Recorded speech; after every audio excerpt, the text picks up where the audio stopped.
Okay, so just for the purposes of the recording, since that just started, this is strategies and tools for asynchronous group work. And I will reiterate that this is not a tool training.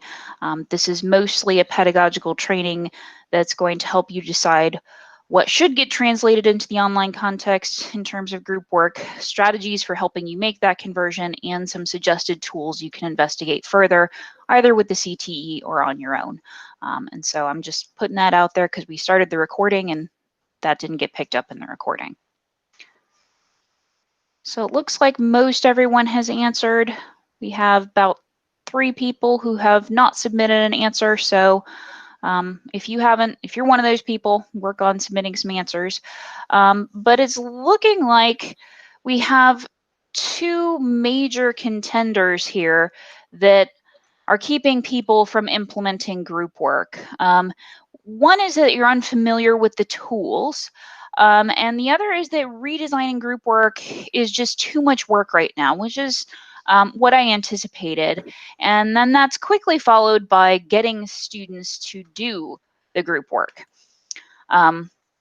So I should be sharing out results. You should be seeing that on your Nearpod screen now. We have an even split with a lot of these tools, or a lot of these answers, rather.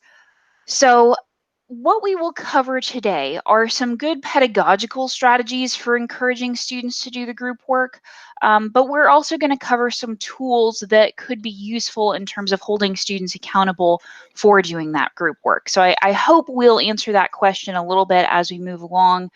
I also hope that we're going to answer the familiarity with group work or with tools for group work a little bit better. Redesigning group work does take some time, and part of what we're going to cover today is how you can decide what you should bother translating to the online format, because one of the things we need to acknowledge is that not every single form of group work you're doing in a face-to-face class should or needs to be converted for the online space, especially when we're talking not about a planned online course, but a pivot to online. So there are some types of group work that require less effort, less planning, and there are other types of group work that are going to take a lot of effort from you in terms of redesign. And part of that will depend on the tools that you use. Some tools can make it very easy to incorporate group work, and others are going to require a little bit more setup and pre-planning. So hopefully we're going to cover a decision-making format that helps you figure out where you can put your energy to make it effective. Okay, so before we get into the content of this, I do want to point out some of the benefits of group work. I assume if you're here, you've found some benefit in group work along the line, and you're interested in continuing to use it even when we have to pivot to an online space. But since I figured most of you would be telling me this just takes too much time right now, I did want to stop and talk about the benefits of group work and why it's worth the time to translate some of what you're doing into the online space. So group work is worth it. Don't give up. Don't just say it's too much time. Focus your effort and energy. Why? Because group work is effective for increasing a sense of community. And in fact, this might be one of your outcomes related to group work. So group work has the potential to increase engagement in your online course as well as retention. It creates a better social presence by creating student-to-student connections and even student-to-instructor connections. So it can create a better classroom atmosphere, and we know that that's true when you're working in the classroom, but that actually becomes even more important when you're working in an online space where social presence really requires pre-planning. It doesn't just happen spontaneously as it might in a face-to-face classroom. So these benefits are only compounded by being in an online space. If you have to think intentionally about creating student-to-student interaction or student-to-instructor interaction, group work is one of the ways that you can effectively manage those connections. So don't give up, even though it's time-consuming. Just instead, focus your energies on the most effective group work that you have in your course. So For those of you who've been with me through any of my previous trainings, you know that I'm all about sharing learning outcomes. So I want you to know what it is you're going to be able to do by the end of this training. So we're going to start first by reframing group work for a remote instruction context. Now, I want you to note this is not for an online context. So there's a very big difference between pivoting for online teaching, which is what we're doing right now, and preparing for online teaching. If you're teaching in the summer and you know that you're going to be teaching online, that's a very different thing than just suddenly pivoting to finish the semester online. So this is going to focus mostly on pivoting, but some of the reframing thought process can be applied to the planning that you would do for an online course like for the summer. Then we're going to talk about some pedagogical strategies that can help you translate that group work for an online context. So after you've figured out how you need to frame this, how do you actually go about making that happen in the online context? And finally, we're going to end with some technologies that could assist you with asynchronous group work. And I do want to take a moment to pause over this word asynchronous. It's important to note that we're not talking about synchronous group work because I think, especially when we're talking about taking a face-to-face course and putting it online in a pivot context, it's very easy to just say, well, they'll meet online and they'll talk. When really we know that that's not the most effective way of conducting group work for our students because a lot of them have very different schedules that make it difficult to meet to meet synchronously. And they might have contexts where they don't have webcams or mics. And so it could be very difficult for them to have synchronous meetings. So we're going to focus today on things you can do to promote asynchronous group work in your remote instruction course. So the first thing we're going to do is we're going to focus on reframing group work, and we're going to talk about 3 simple steps that allow you to rethink collaborative assignments for the online space. Okay, and this is where I'm going to have you talk to me a little bit. I want you to tell me what group work assignment you're struggling to adapt most to your online environment and why. So take a moment and do that for me.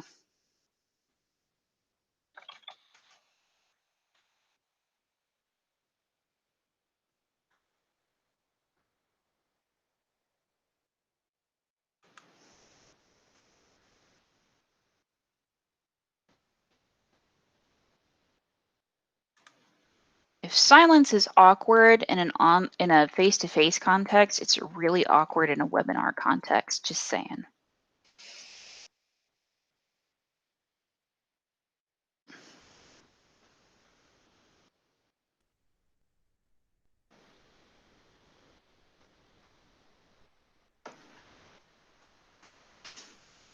I can see how having students reenact historical debates could be really difficult.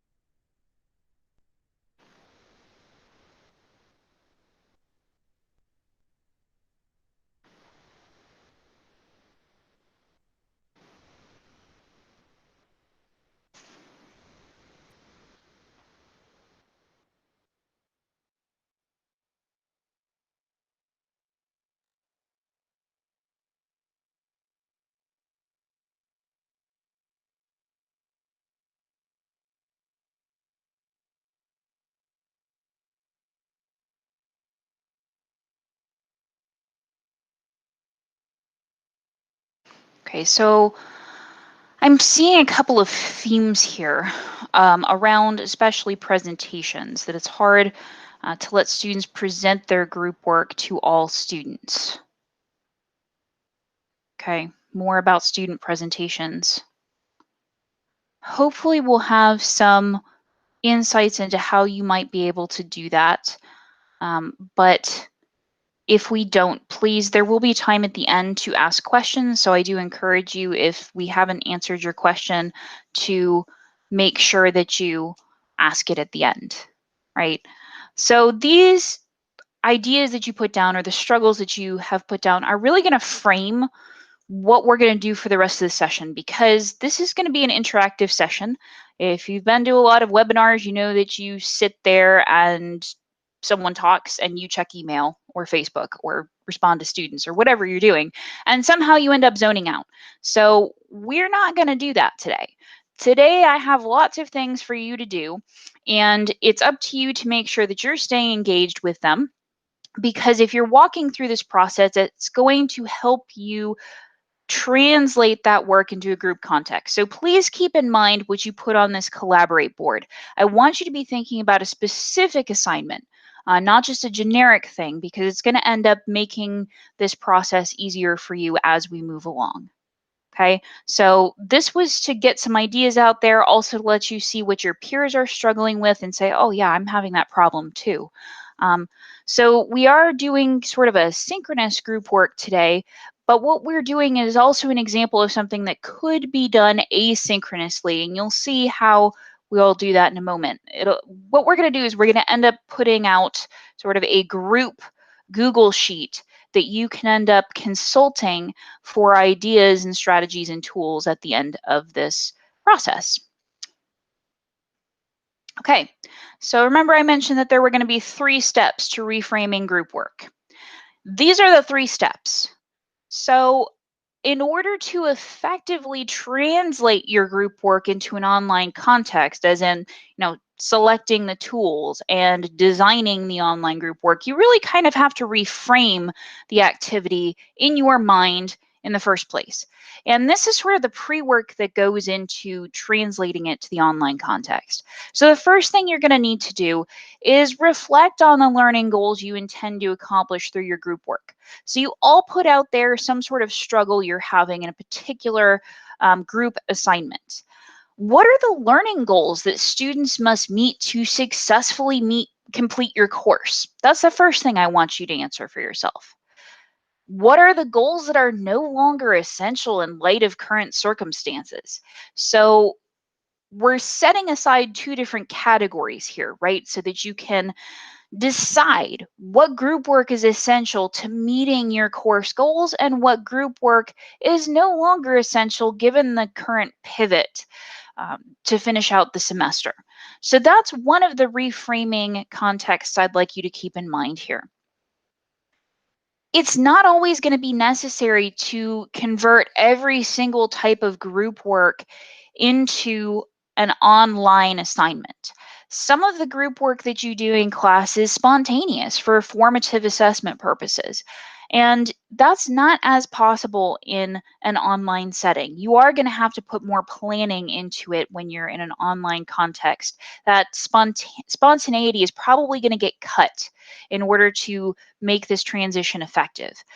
But the flip side of that is, what are activities that are essential to meeting your course goals? So one of the things that was put up there was having students act out, let me hop back to it. I think it was historical debates. Yeah, that sounds pretty important. That's probably something that we don't want to get cut. And actually, I read something about this yesterday, so please do make sure that I address this either at the end of this webinar or privately one-on-one. There are ways of doing that online, but that's a pretty important course goal. Probably shouldn't get cut just because you're running out of time to reframe this group work. The next thing you're going to need to do is rewrite those goals as learning outcomes to define the purpose. So one of the things that many of you put down is that you're struggling to get students to do the group work. I don't know about you, but as a student, I really hated group work. I bounced between thinking it was just busy work and being like, man, I do all of the work. So where's the group? So one of those 2 things was usually my experience with group work. If students aren't doing the group work, there's a certain element of that is on them, but there is a lot of that might be on design. And so step 2 is really to communicate the purpose of the group work through learning outcomes. What are students going to be able to do at the end of this group assignment? Is it going to improve their learning? Is it essential to the course? Communicating that to yourself is going to help you decide whether this group work is essential in translating to the online context, but it's also going to be a little bit more motivating to your students in terms of helping them realize why they might need to do this group work. It's not going to be a silver bullet, but it'll help. I'll also point out that when we're writing outcomes, they might need to be adapted slightly for an online context. It's not necessarily going to be a one-to-one translation when we're talking about the outcomes you have in class and the outcomes you have online.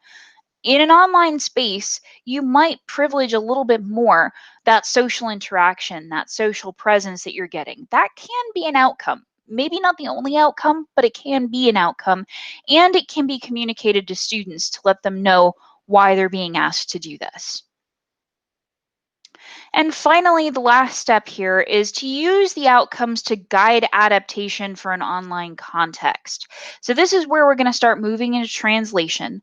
But knowing what students should learn from an online group work assignment allows you to decide what technologies you're going to be using to make that group work possible to your students. It's also going to define a lot of the parameters that we're going to talk about in the second part of this process, which is the translating. But right now, what I'd like you to do is I'd like you to work on this process a little bit. So this is super cool because you'll see that there's a spreadsheet embedded right in Nearpod. Yeah, and you can edit it. You should be able to edit it, yeah? I think so. I can edit it, so I assume everybody else can. What I want you to do is fill out columns A through C. We're going to wait on D and everything after that, but I want you to just go ahead and fill out these steps. These steps are what we had talked about just a moment ago with the 3 steps of helping you reframe group work for an online context.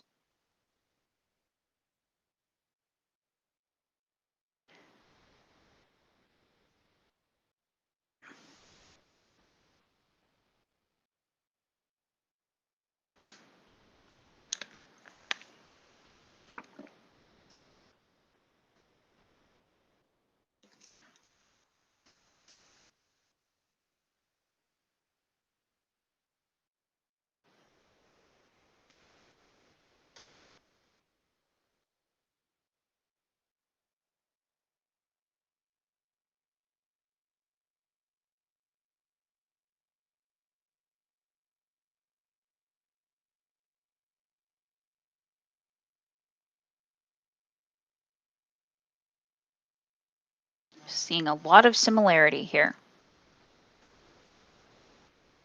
Not that that's a bad thing.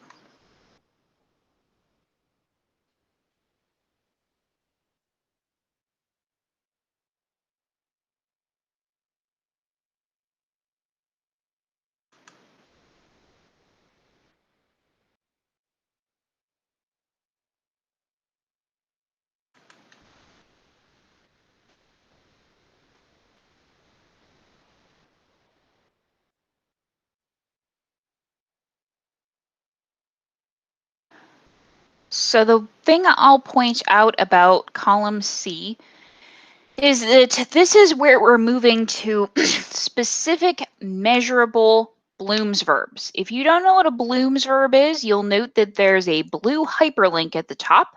And if you click on that, that will pop you out to Bloom's verbs. So what we're looking for here is something that's specific, something that's measurable, something that's going to allow you to know that students are reaching that goal. Just in case anyone needs a refresher on that.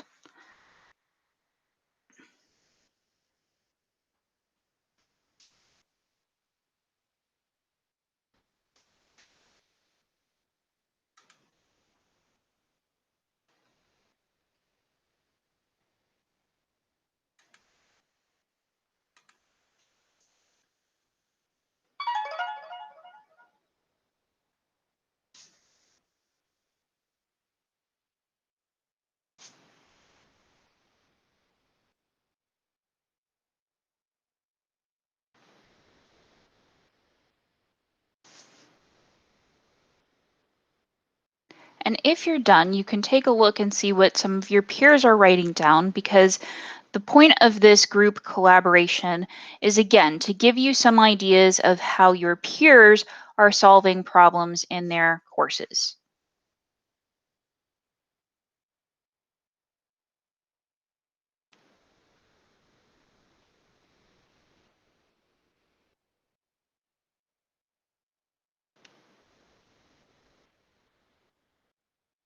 I'm seeing a lot of good Bloom's verbs out there, so good work. I don't know if you copy pasted that from somewhere, but either way, that's okay because it looks good. And if you're moving ahead, don't move on to D and E just yet, Joanne. I see you. Not yet. Hold off. Okay. It looks like everybody's had a chance to put something in. So if you haven't yet, this is about to disappear. And no, I told you, Deb, nothing in D. Nothing in D. Hold off. This is gonna disappear in 3, 2, 1. All right. Now we're moving on to part 2 of the workshop, where we're going to start talking about the things that are in column D, which is translating group work for the online space. Okay. There are 4 things in this portion of the webinar that I'm going to want you to consider as you're trying to take those goals and those objectives and make them work in an online space. Okay. I made this up. I thought it sounded good. Of course, I didn't make it up out of my head. I've done a lot of research. I just made up the formation, duration, communication, facilitation because I thought it sounded better than what other people are putting on it in the research.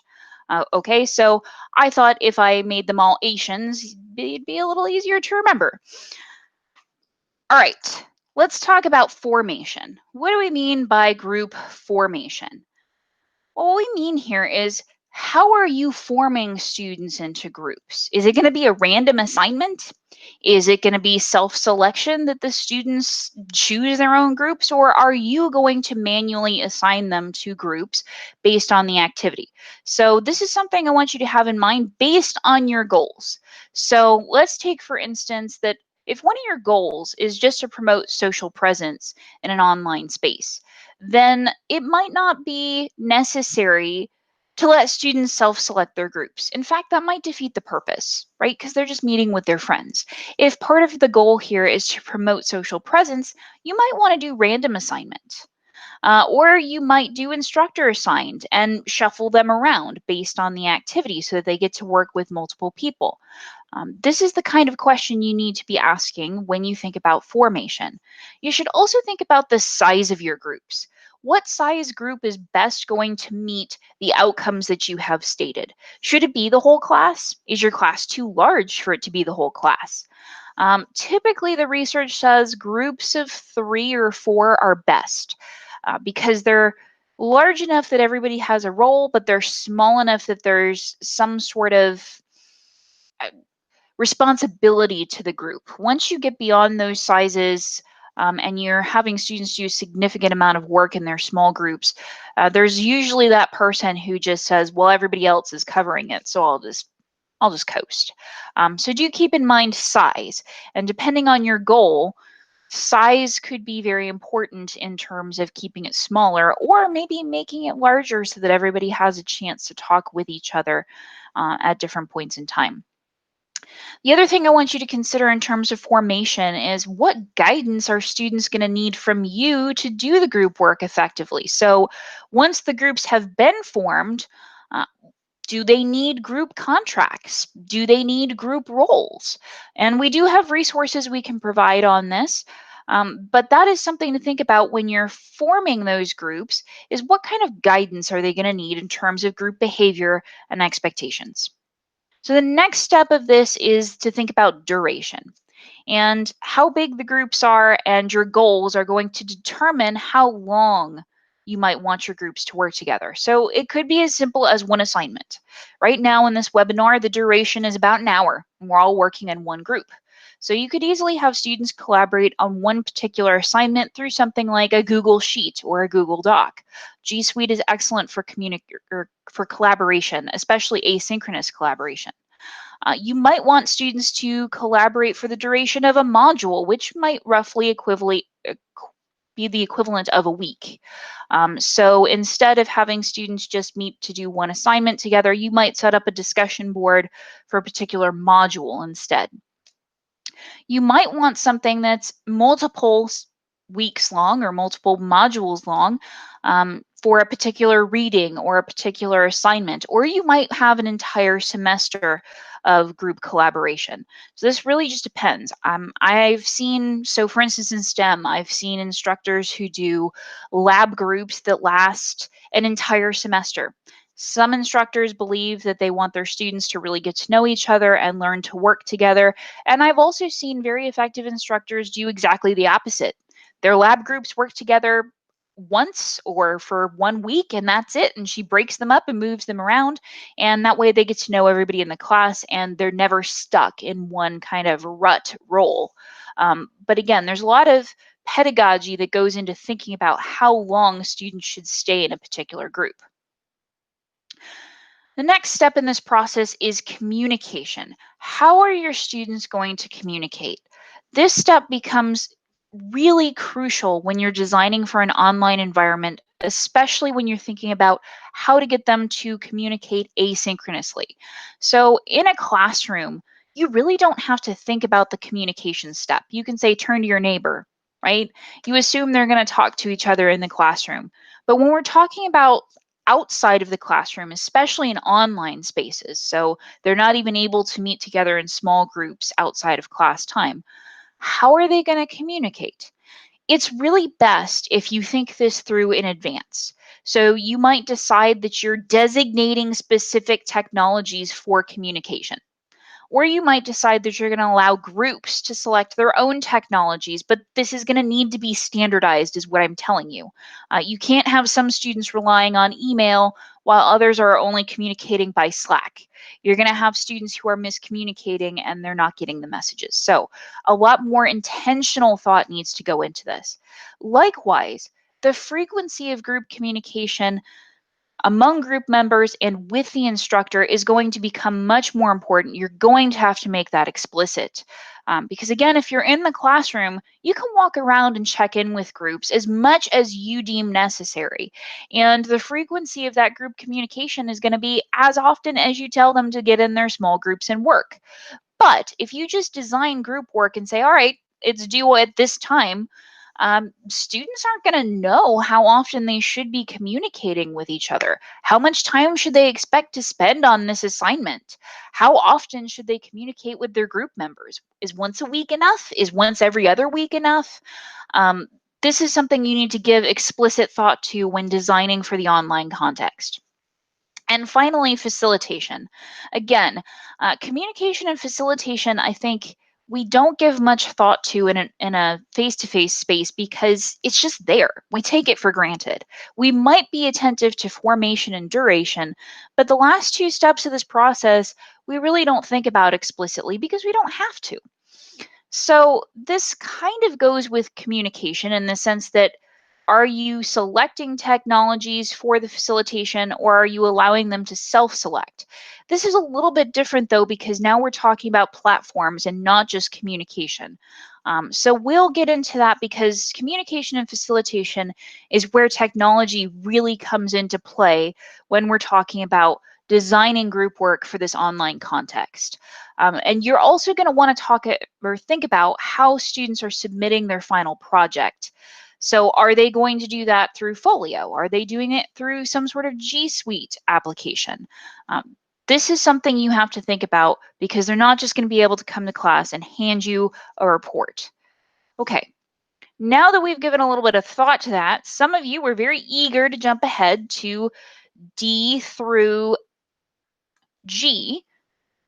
I would like you to give some thought to that now in light of what I just explained to you. And if you have already jumped ahead there, that's okay because you might revise it in light of what we have just talked about. This is moving you through the concrete planning process of putting your group work online.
And if you have questions during this process at all, you can either feel free to pop them in the chat window or you can unmute yourself and ask your question. So don't worry about that. Don't all talk at once.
Right, so I'm going to ask that if you're still struggling, this is just sort of brainstorming. It doesn't have to be perfect, but if we want to talk about technologies, I'm going to ask that you try to make sure that we're moving along to facilitation. And the facilitation question honestly might get easier for you to answer once we've gone through the technologies. So if you find that you can't answer that question just yet, that's okay.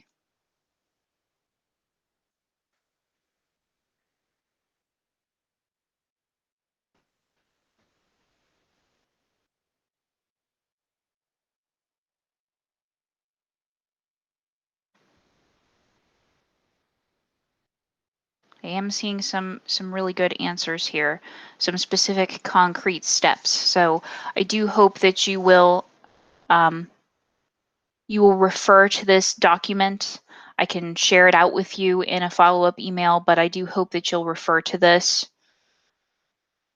later on to see what your peers have written down, because I think many of you have overlapping goals or outcomes, and I think you could learn from what everybody else has put into this sheet.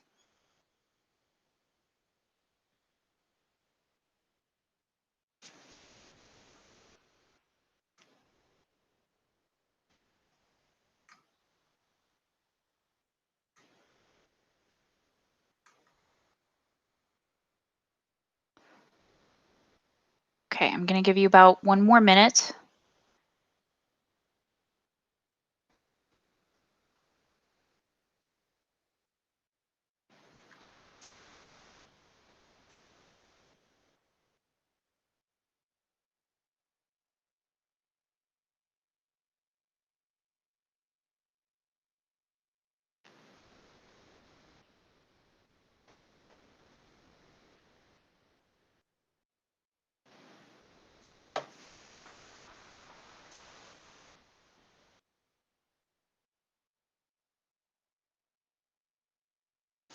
All right, ready or not, we are going to move on. I want to make sure that we have enough time to talk about technologies that might meet your needs. So I see a lot of people are using Folio, which is great because that's a campus technology.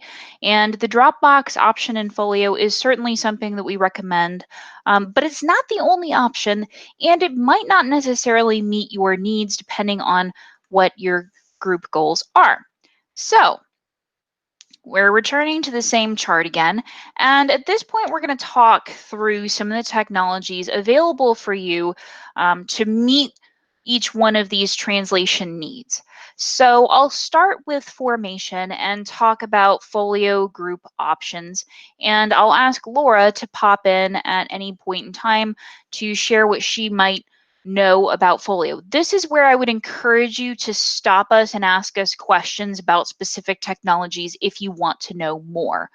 So again, you can either pop your question in the chat and pause us, or you can unmute yourself and ask. Either way is fine. But let's start by talking about folio group options. So most technologies, and folio is one of them, are going to allow you to do random formation of groups. Some of them are going to allow students to do self-selection, and Laura, correct me if I'm wrong, but folio does allow students to self-select groups, right? Yes? They can do self-select or auto-enroll. Okay. So you can choose to let the technology auto group students for you, or you can let students self-select their own groups. You can also just have folio randomly assigned. So that's what's so great about folio grouping, is that you have all three of those options.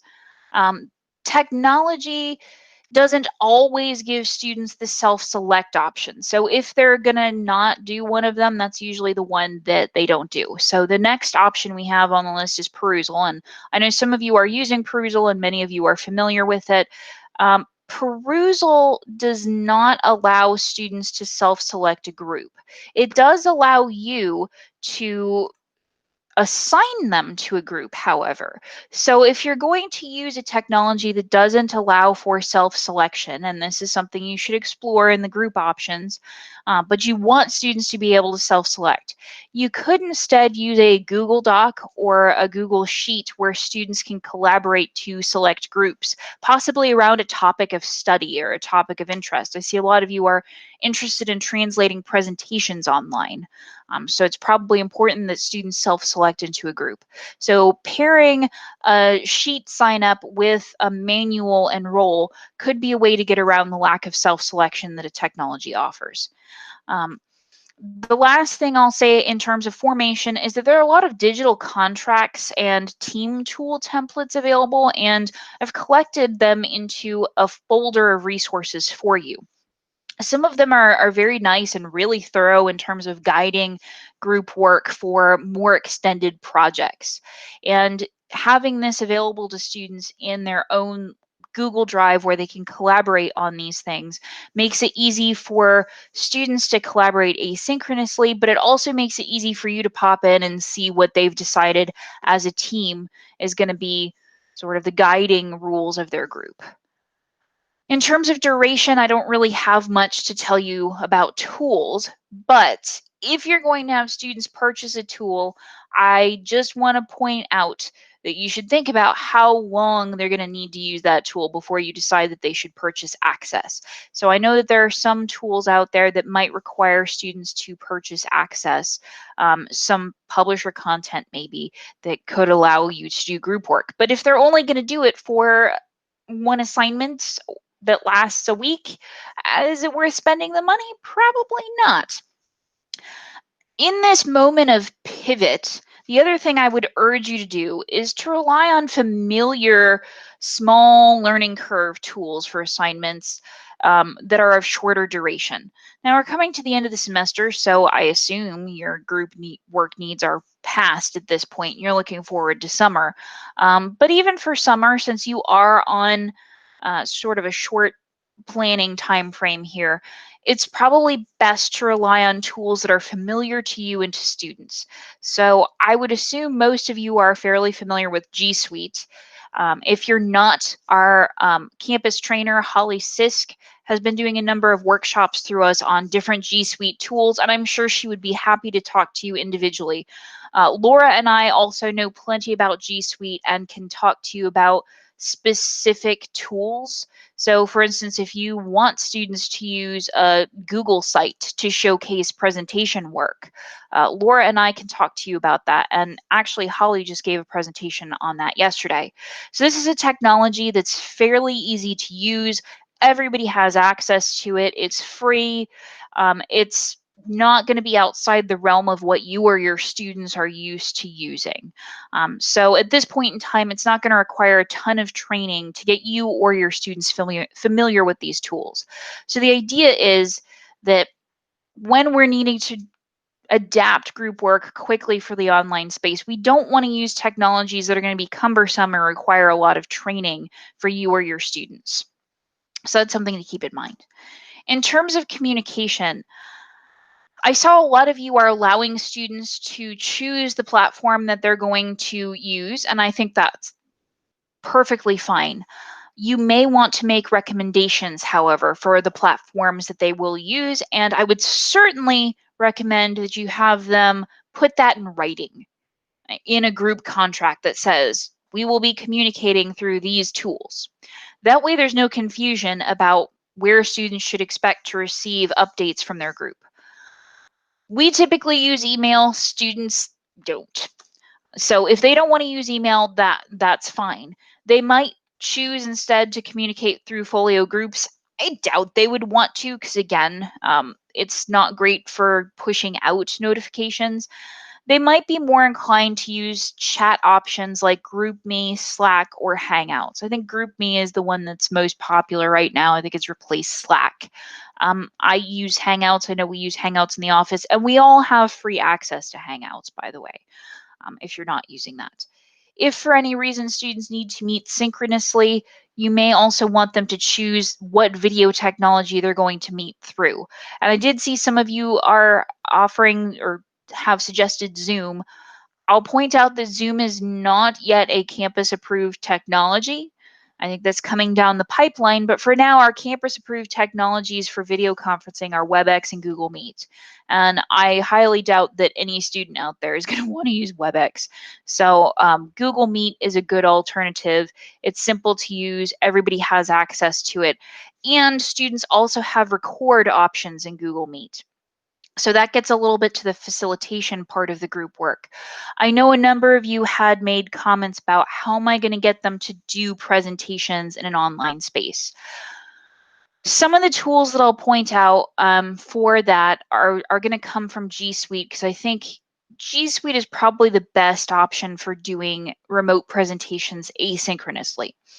So I did point out that you have the record option in Meet. Anybody can record in Meet. And in fact, you can record alone in a Google Meet session. You don't have to have anybody else with you.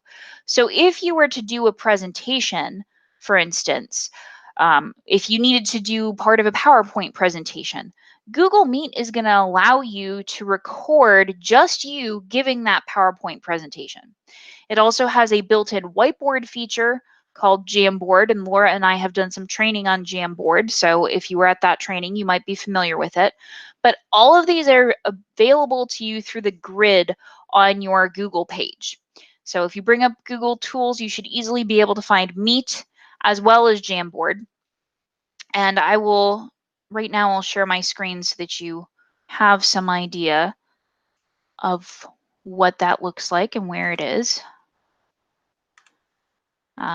Just in case you want to explore these technologies later on for the purposes of group presentations. So Meet is this option here. And if I were to click on it, I could join this meeting, which we're in now, or I could start my own. And all I'd need to do is title it. So it's as easy as that. And once you get in there, you press record. If you wanted to use Jamboard, that option is here. For those of you who've never used these tools, you might find that they're down here below.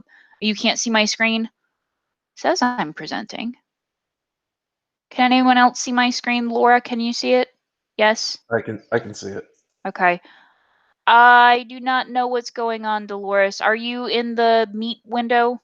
Hop over to the Meet window if you're not there, because it's not in the Nearpod lesson. Sorry, I should have been clearer on that. But if you haven't used these Google tools before, they're probably below these lines. So you'll need to go down there and you can drag them anywhere you want them. So I've arranged mine by things that I use, and I've put the ones I use up here.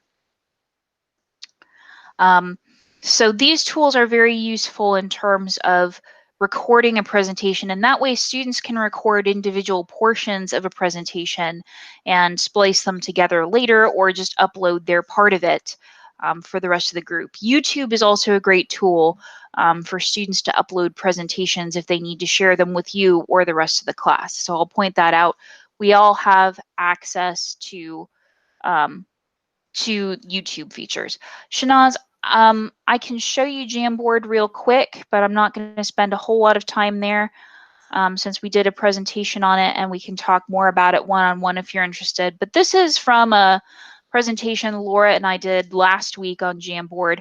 It really is just a blank, it's a blank canvas, and you can pull any sort of images that you want into it. So, and then you can write on it. So this works best if you're on a tablet device.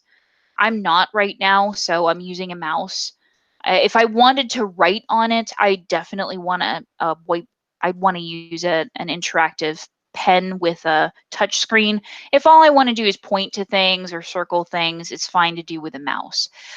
Now you see that I'm sharing this out through Google Meet, and it's recording this, so it's going to show my face next to this whiteboard.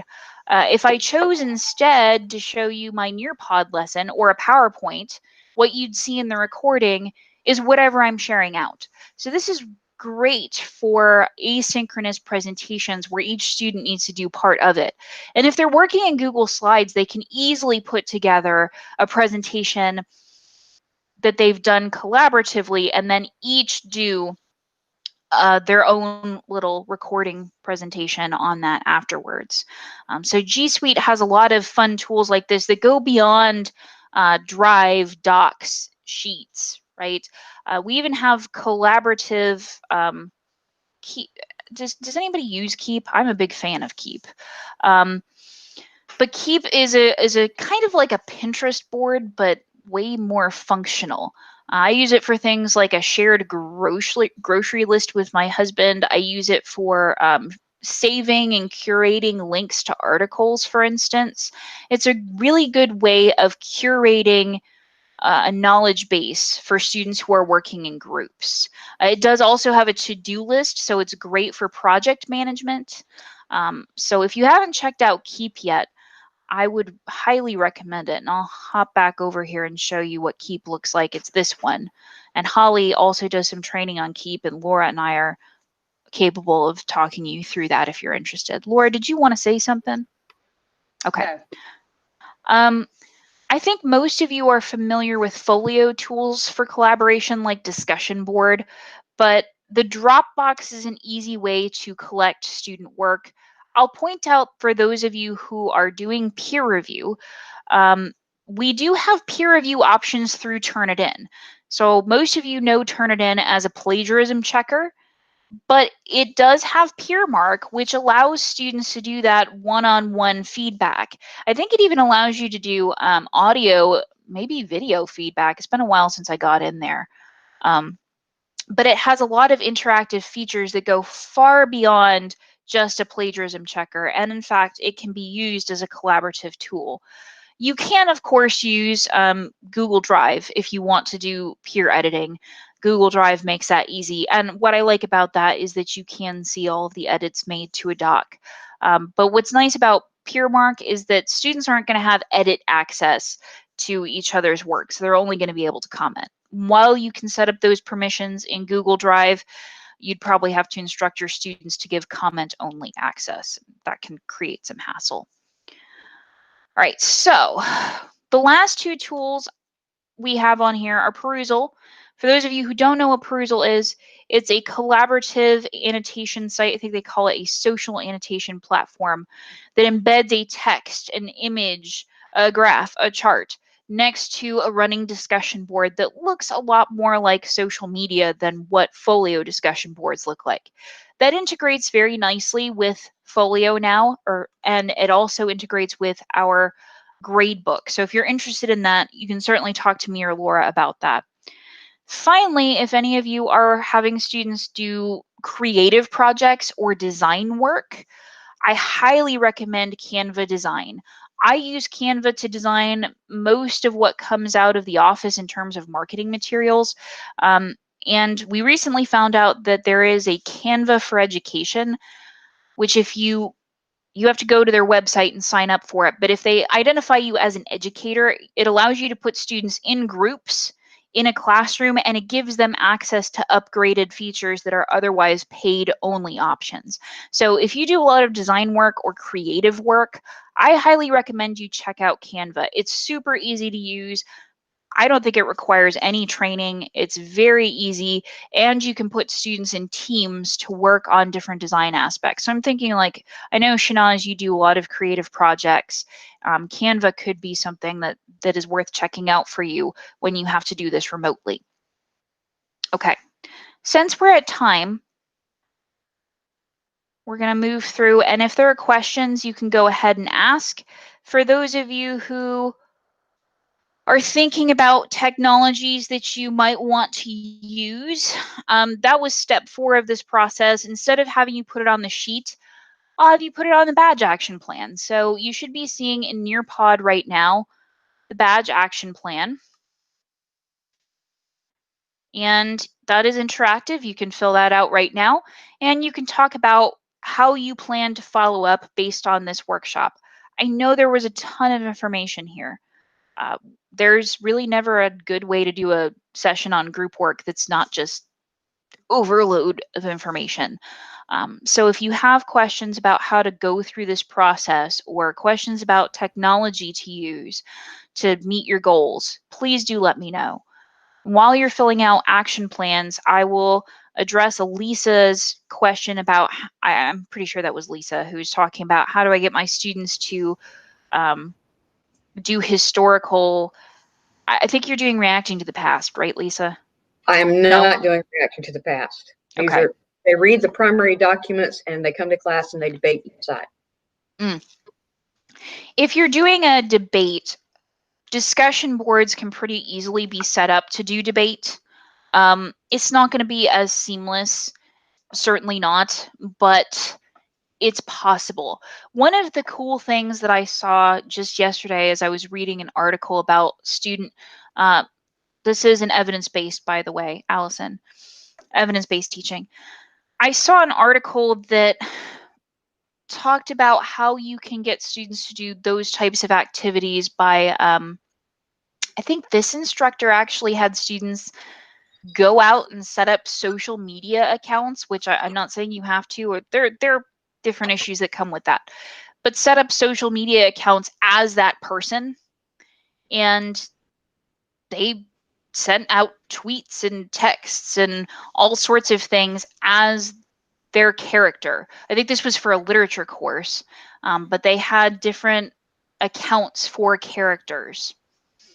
And so that allows them to get inside the mind of literary characters or historical figures in a way that honestly is pretty cool to me. And the literature courses I've taught, I'm like, man, I wish I'd done something like that. That would be, it would work their analysis skills while also provoking a level of creativity that I don't think a standard essay assignment does. Right. I make them Yeah. channel the person they've Yeah. read about. So they actually have to act out that character. And I think that could be a very cool activity to do through a social media platform.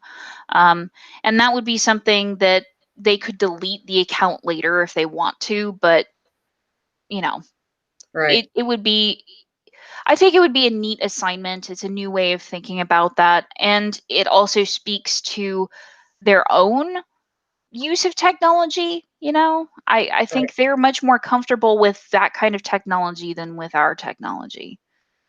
I'm more comfortable with that technology than with Folio. Not Hey, gonna Lauren, lie. I have a question for you. Yeah. How about what you and Lisa were just discussing? How about something like VoiceThread? Hmm. Would you be able to do that? I mean, I don't see why you can't. That's why I'm asking. Uh, go ahead, and I'm answering. Charles, please go ahead and answer your own question since it was a frame. It was posed. I know you know the answer. You're posing. Well, now you done got me stumped because I really wasn't. But But a voice thread allows for peer-to-peer peer feedback using audio video, and they can do the demonstrations. I see it being able to, it's a platform that I can see using for a debate. Okay. And actually, that made me think of Flipgrid too. That might be Yeah. a really good Flipgrid adaptation because Well, the they're only, limited to about a minute and a half. yeah, that's Yeah, it. so that they can't just ramble on. Yeah. That's nice. Yeah, Yeah. it is. I was going to suggest Flipgrid, but I thought with that limitation there on the time that that might be a okay. No, the limitation on time is probably one of the selling features for an activity like that. Yeah. Yeah. If anyone else has specific questions about an assignment or a technology, we are over time and don't feel like you have to stay. But if you would like to troubleshoot some of those, Laura and I are here to talk through that now. And you're welcome to stay and listen to questions or answers. But again, don't feel like you have to stay. You've made it through the training. And Charles, to answer your question, since I just put my answer in chat, action plans are towards our badges. To earn a badge, you do 4 workshops in a track. This is an evidence-based teaching workshop. You submit an action plan at the end of each one. And after you've done 4 action plans and 4 workshops, you submit a capstone reflection that says, here's what I was able to do. And here's my assessment of what I was able to do. So it really is a way of helping you track changes you make to your teaching based on what you learn from these sessions. So not required, but optional. Are there any other questions about technologies or specific assignments you have in mind? And feel free to unmute yourself if so.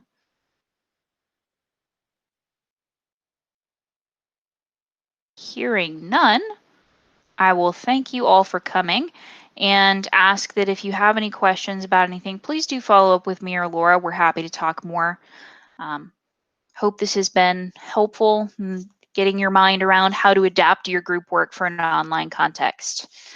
We will see you all on the other side of this. Thank you, Lauren. Thanks, Shanaz. We'll see you later.